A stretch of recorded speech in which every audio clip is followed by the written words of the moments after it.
Hi friends, it's Asher here. As some of you know, yesterday I was apparently full of lies and deception because I'm back today. Um, the reality is I definitely had a couple of rough days, and unfortunately when you have the kind of mental health that I do, and I'm sure some of my neurodivergent self-care homies can definitely relate to this. When we have our rough days, they can be pretty rough sometimes. But as we all know, all days come to an end and all feelings pass. I like to look at feelings like they are waves or unwanted guests that come to visit us before carrying on their merry way.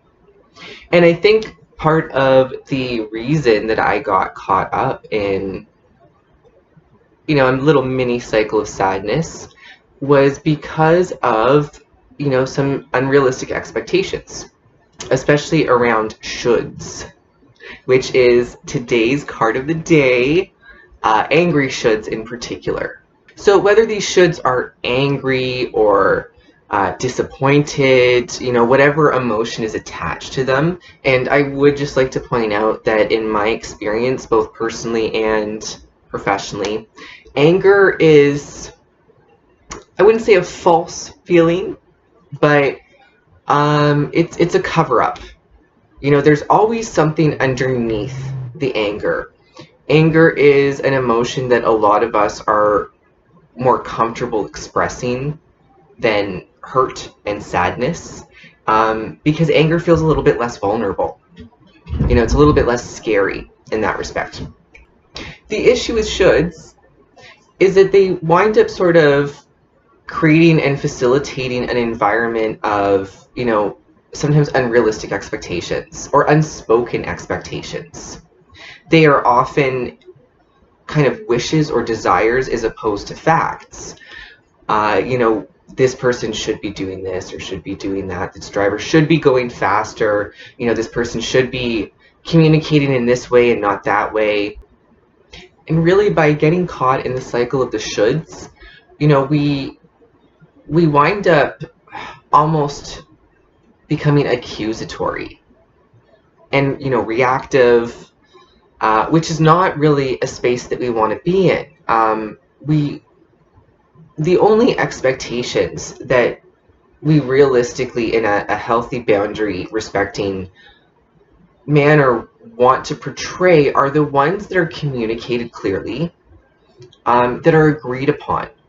Or should statements also, as I kind of alluded to before, can create this idea of an accusation through this sort of unspoken or unrealistic expectation that can create a culture of sort of blame, when really this is a desire of ours. And if we reframe it to reflect that, like, I wish this driver would go faster. I wish that this person would communicate in this respect. We're both recognizing our wants and desires, potential boundaries as well, while also recognizing the autonomy and independence of that other person in that situation. When we move away from should statements, we're moving away from that culture of blame and accusations, which, even if you are in a disagreement with someone, don't really serve much of a purpose as far as trying to mediate those concerns or disagreements or resolve them. By shifting away from should statements, we're moving away from that blame, right? We're moving away from accusations, and we're also creating and recognizing that boundary of us versus them, our wishes versus their independence and autonomy. We're recognizing that just because we want or desire something does not mean that it's for us or that we should have access to it.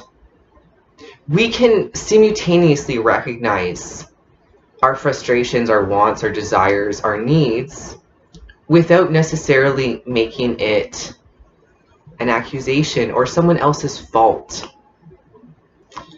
The nature of should statements as well, because they are accusatory and blame oriented, they also tend to have a correlation with certain emotions, particularly anger. And that's one of the reasons why this card is called Angry Shoulds.